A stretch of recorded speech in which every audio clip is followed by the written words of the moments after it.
નમસ્કાર વિદ્યાર્થી મિત્રો,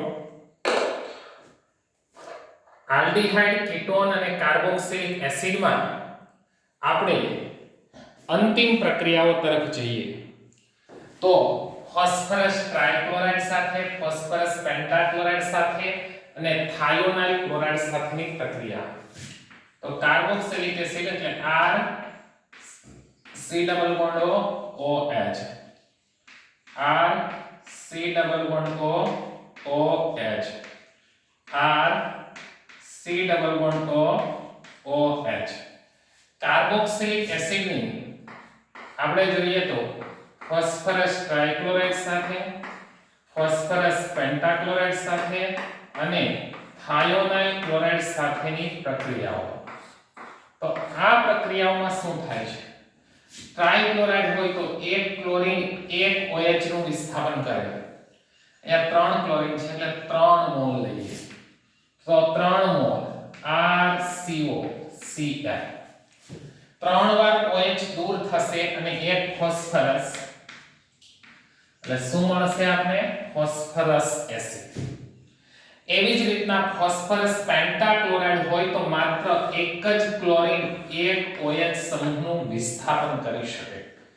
તો જોઈએ અહીંયા RCOCl. બીજો હાઇડ્રોજન છે ક્લોરીન સાથે જશે એટલે HCl.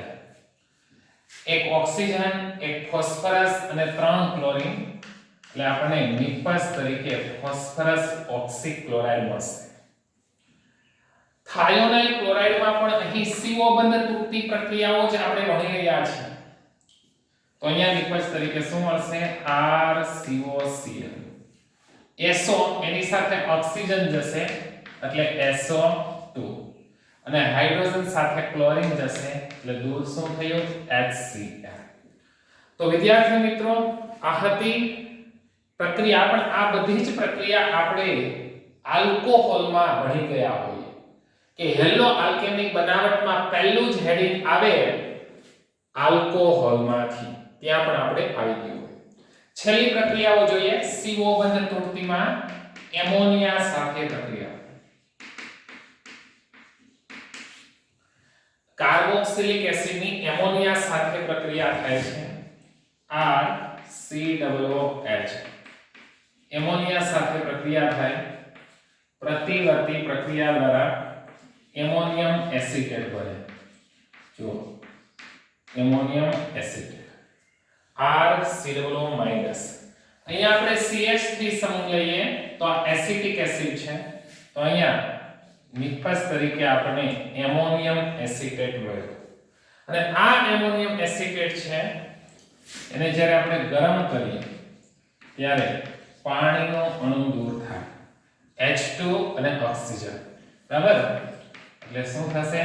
CH3CO NH2. એટલે બે કાર્બન વાળો એમાઇડ, એને આપણે શું કહીએ છીએ? Ethane amide. આ હતો ઇથેનોઇક એસિડ.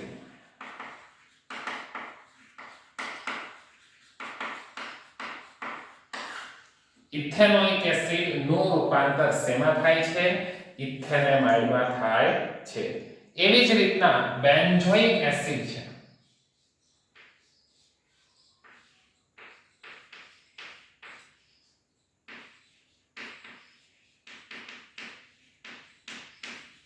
એની એમોનિયા સાથે પ્રક્રિયા થશે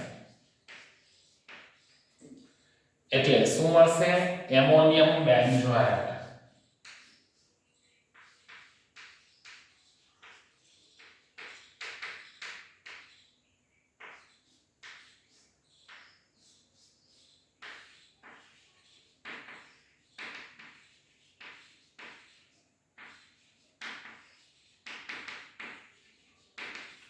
એમોનિયમ બેન્ઝોએટ.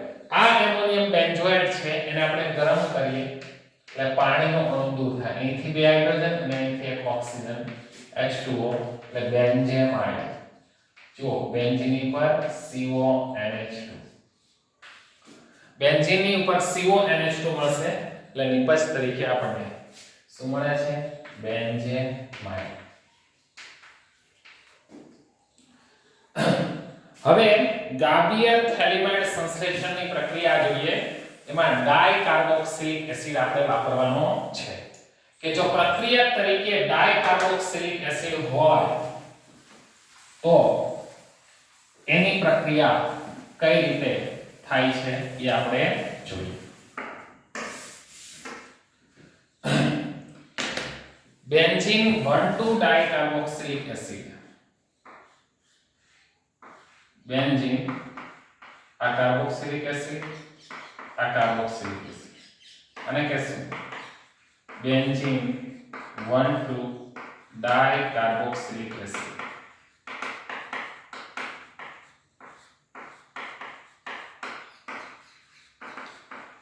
આ બેન્ઝીન 1,2 ડાયકાર્બોક્સિલિક એસિડ છે એની 2 મોલ અમોનિયા સાથે પ્રક્રિયા કરે.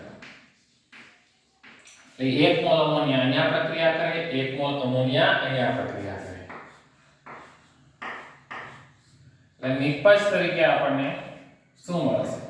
તો C double bond O minus NH4 plus C double O minus અને NH4 પ્લસ.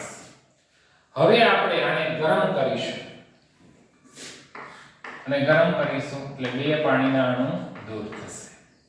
એક પાણીનો અણુ H2O અહીંથી અને એક H2O અહીંથી એટલે 2 એમાઇડ બનશે જેને આપણે થેલેમાઇડ કહીશું.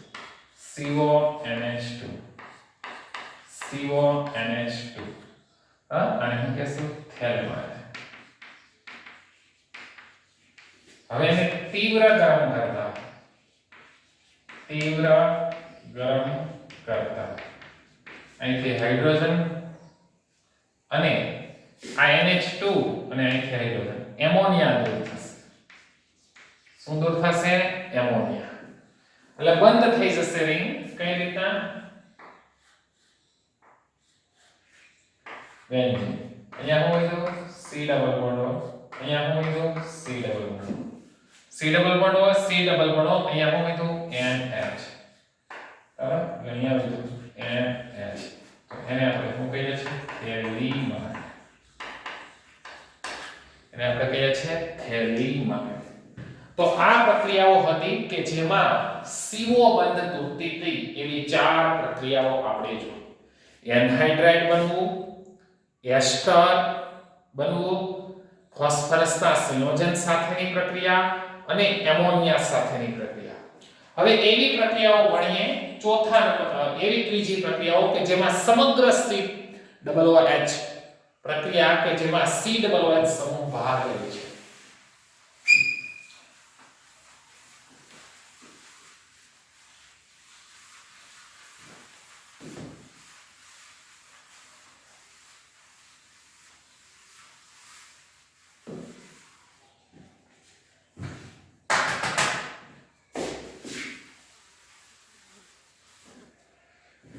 એ પ્રક્રિયા કે જેમાં ત્રીજી પ્રક્રિયાઓ કે જેમાં સમગ્ર COOH સમૂહ ભાગ લે છે.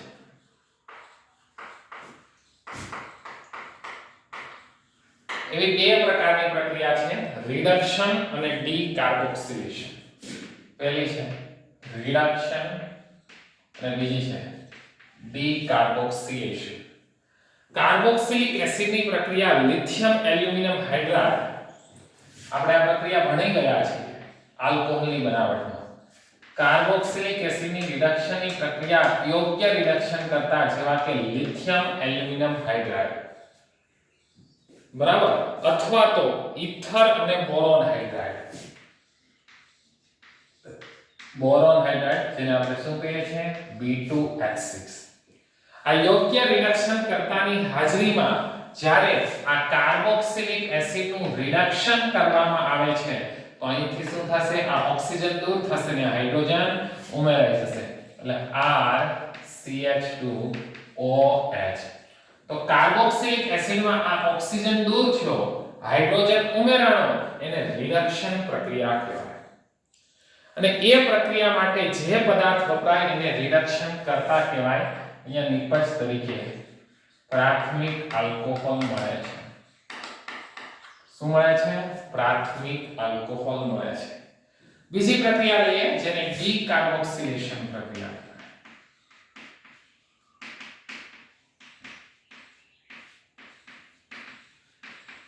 કાર્બન ડાયોક્સાઇડનો અણુ દૂર થાય એને ડીકાર્બોક્સિલેશન પ્રક્રિયા કહેવાય. જો કે આ પ્રક્રિયા પણ આપણે ભણી ગયા છે. આ બધી એવી પ્રક્રિયાઓ છે જે આપણે ક્યાંક ને ક્યાંક ભણી ગયા છે. ડીકાર્બોક્સિલેશનમાં બે પ્રક્રિયા મારે તમને કહેવી છે. એક સોડા લાઇમ સાથેની પ્રક્રિયા કાર્બોક્સિલિક એસિડની અને એક એની કોલ્બે વિદ્યુત વિભાજન પ્રક્રિયા. ધોરણ 11 માં આલ્કેનની બનાવટ યાદ કરો. આલ્કેન તો એમાં કાર્બોક્સિલિક એસિડની બનાવટમાં એક આવું આવ્યું છે CH3COOH. સોડા લાઇમ એટલે ઘન NaOH વત્તા કેલ્શિયમ ઓક્સાઇડનું મિશ્રણ. 3 ભાગ 3:1. બરાબર. આ સોડિયમ હાઇડ્રોક્સાઇડ અને કેલ્શિયમ ઓક્સાઇડનું મિશ્રણ છે. કેટલું લેવાનું છે? 3:1. અહીંથી હાઇડ્રોજન અહીંથી OH શું દૂર થશે? પાણીનો અણુ દૂર થશે. એટલે નિપજ તરીકે CH3COONA સોડિયમ એસિટેટ મળશે. આ સોડિયમ એસિટેટની ફરીવાર તમે સોડા લાઇમ સાથે પ્રક્રિયા કરો. ઘન NaOH વત્તા કેલ્શિયમ ઓક્સાઇડ. બે સોડિયમ એટલે Na2 સાથેનો દૂર થાય છે CO3. કાર્બન બે ઓક્સિજન અને ત્રીજો ઓક્સિજન CO3. આ હાઇડ્રોજન છે આ CH3 માં ઉમેરાશે એટલે નિપજ તરીકે CH4 મળે છે. નિપજ તરીકે શું મળે છે? મિથેન મળે છે. આપણે સમજી ગયા કે આ કાર્બોક્સિલિક એસિડનો પ્રથમ સોડિયમ ક્ષાર મળે છે અને એની ફરીવાર સોડા લાઇમ સાથે પ્રક્રિયા કરતા નિપજ તરીકે આલ્કેન મળે છે. હવે લઈએ કોલ્બે વિદ્યુત વિભાજન. એટલે શું? તો કાર્બોક્સિલિક એસિડનો સોડિયમ ક્ષાર લઈએ આપણે વિદ્યુત વિભાજન કોષમાં.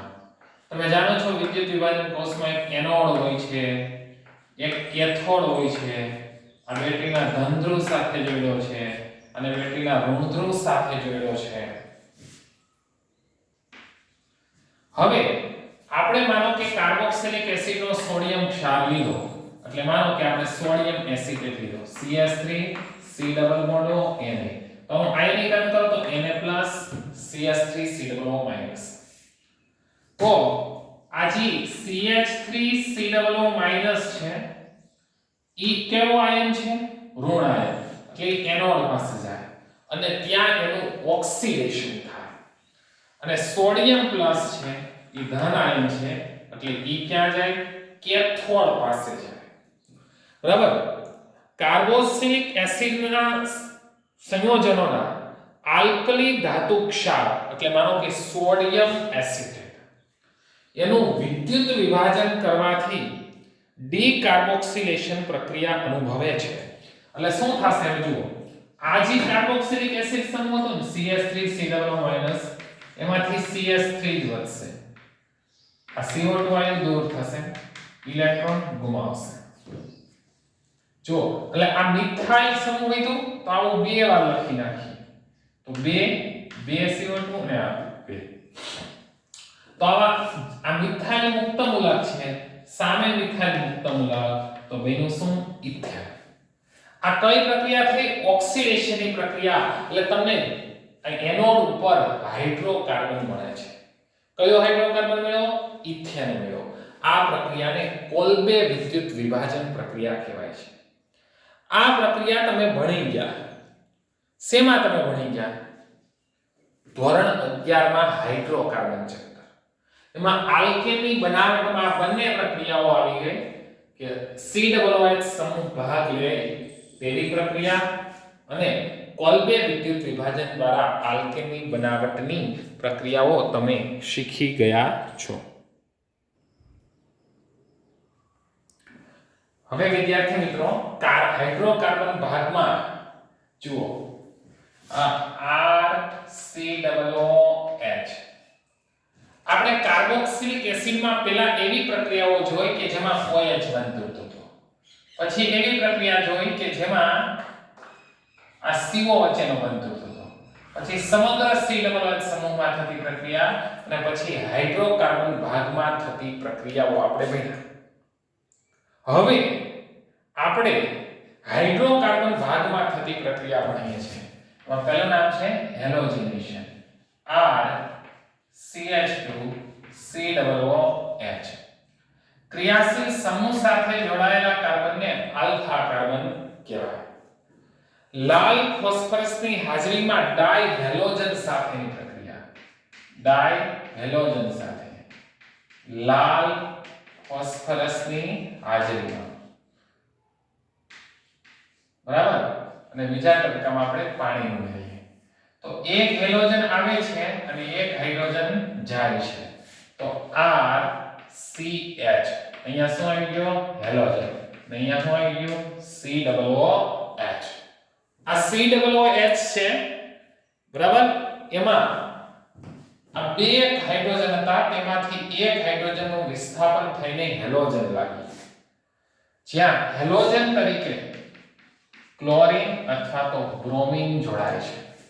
આલ્ફા ઉપર હેલોજન લાગ્યો, આલ્ફા હેલો કાર્બોક્સિલિક એસિડ.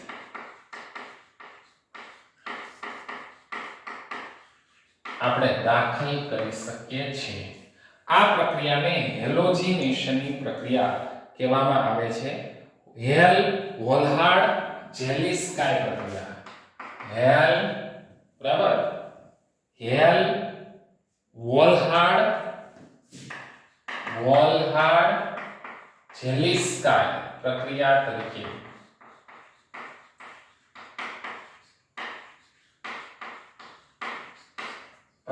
તરીકે એને ઓળખવામાં આવે છે.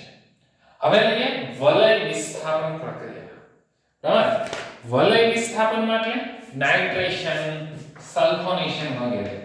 બેન્ઝોઇક એસિડ લઈએ તો અહીં એરોમેટિક કાર્બોક્સિલિક એસિડમાં રહેલું આ કાર્બોક્સિલિક એસિડનું સમૂહ છે એ મેટા નિર્દેશક છે. એટલે બેન્ઝોઇક એસિડની સાંદ્ર નાઇટ્રિક એસિડની હાજરીમાં સાંદ્ર સલ્ફ્યુરિક એસિડ સાથે પ્રક્રિયા કરતા નાઇટ્રો સમૂહ છે મેટા સ્થાન પર જશે. એટલે બેન્ઝીનની ઉપર COOH અને નાઇટ્રો સમૂહ છે એ કયા સ્થાન ઉપર જાય છે? મેટા સ્થાન ઉપર જાય છે. એટલે આપણને નિપજ તરીકે શું મળે છે? Meta nitro benzoic acid. Meta nitro benzoic acid મળે છે. આવી જ રીતના આપણે એનું બ્રોમિનેશન કરાવીશું તો બ્રોમો ક્યાં જશે? મેટા સ્થાન પર. એ પ્રક્રિયા તમે જાણો છો. અહીં કાર્બોક્સિલિક એસિડની બધી જ પ્રક્રિયાઓ પૂર્ણ થાય છે. હવે લખાણ સંબંધિત પ્રશ્ન જુઓ. કયો પ્રશ્ન? 12.8. અહીં તમને પૂછ્યું છે કે એસિટિક એસિડ વધુ એસિડિક કે ફ્લોરો એસિટિક એસિડ વધુ એસિડિક? વિચારો. તો ફ્લોરો એસિટિક એસિડ વધુ એસિડિક, કારણ કે ફ્લોરિન ઇલેક્ટ્રોન આકર્ષક સમૂહ એસિડિકતામાં વધારો કરે. બીજું, ફ્લોરો એસિટિક એસિડ વધુ એસિડિક કે ક્લોરો એસિટિક એસિડ? તો ફ્લોરો એસિટિક એસિડ, કારણ કે ફ્લોરિનની ઇલેક્ટ્રોન આકર્ષવાની પ્રબળતા ક્લોરીન કરતા વધુ છે. આ ફ્લોરિન ચોથા ક્રમ ઉપર છે, 1 2 3 4, પણ આ ત્રીજા ઉપર વધુ અસર કરે. 3 ફ્લોરોબ્યુટેનોઇક એસિડ, તો આ સંયોજન છે વધુ એસિડિક થશે. અહીંયા ટ્રાઇફ્લોરો એસિટિક એસિડ સમૂહ છે જે વધુ એસિડિક થશે, કારણ કે આ 3 ફ્લોરો છે એ પ્રબળ ઇલેક્ટ્રોન આકર્ષક સમૂહ છે અને એસિડિકતામાં સૌથી વધુ વધારો કરે છે. આ હતા લખાણ સંબંધિત પ્રશ્ન 12.8 ના પેપર. હવે લઈએ કાર્બોક્સિલિક એસિડ સંયોજનોના ઉપયોગો. કયા કયા છે? તો મિથેનોઇક એસિડ એટલે કે એક કાર્બન વાળો કાર્બોક્સિલિક એસિડ, રબર, કાપડ, રંગ, ચામડા. જુઓ, અહીં એક કાર્બન વાળો કાર્બોક્સિલિક, રબર, કાપડ, રંગ, ચામડાના ઉદ્યોગમાં અને ઇલેક્ટ્રોપ્લેટિંગના ઉદ્યોગોમાં ઉપયોગી છે. ઇથેનોઇક એસિડ દ્રાવક તરીકે અને ખાદ્ય ઉદ્યોગમાં વિનેગર તરીકે વપરાય છે. વિનેગર એટલે શું? સરકો, જેને આપણે ખાટું પાણી કહીએ છીએ. મંચુરિયમ ને વગેરે બનાવવામાં જે સરકો વપરાય છે એને વિનેગર કહેવામાં આવે છે. નાયલોન 66 ના ઉત્પાદનમાં એડિપિક એસિડ વપરાય છે. 2 કાર્બન છેડે 6 કાર્બન વાળો dicarboxylic acid. Oh my sweet green apple, એ એટલે એડિપિક એસિડ. COOH વચ્ચે CH2 પણ એ પોલિમર ચેપ્ટરમાં ભણીશું કે નાયલોન 66 ની બનાવટમાં એડિપિક એસિડ ઉપયોગી થાય છે. બેન્ઝોઇક એસિડના એસ્ટરનો ઉપયોગ અત્તરમાં થાય છે અને સોડિયમ બેન્ઝોએટનો ઉપયોગ ખાદ્ય પદાર્થોની જાળવણી માટે થાય છે. ખોરાકની સુરક્ષા માટે આ સોડિયમ બેન્ઝોએટ વપરાય છે. એ રોજિંદા જીવનમાં રસાયણ વિજ્ઞાનમાં તમે ભણીશું. ઉચ્ચ ફેટી એસિડ ધરાવતા કાર્બોક્સિલિક એસિડ છે જેવા કે સ્ટીયરિક એસિડ, પામિક એસિડ, ઓલિક એસિડ વગેરેનો ઉપયોગ સાબુ બનાવવા માટે થાય છે. સ્વાધ્યાય સોલ્વ કરવાનું છે. આખા ચેપ્ટરમાં રહેલા તમામ મુદ્દાઓને ઝીણવટપૂર્વક જોવાના છે અને પછી કંઈ ન આવડે તો તમે પૂછી શકો છો. અસ્તુ.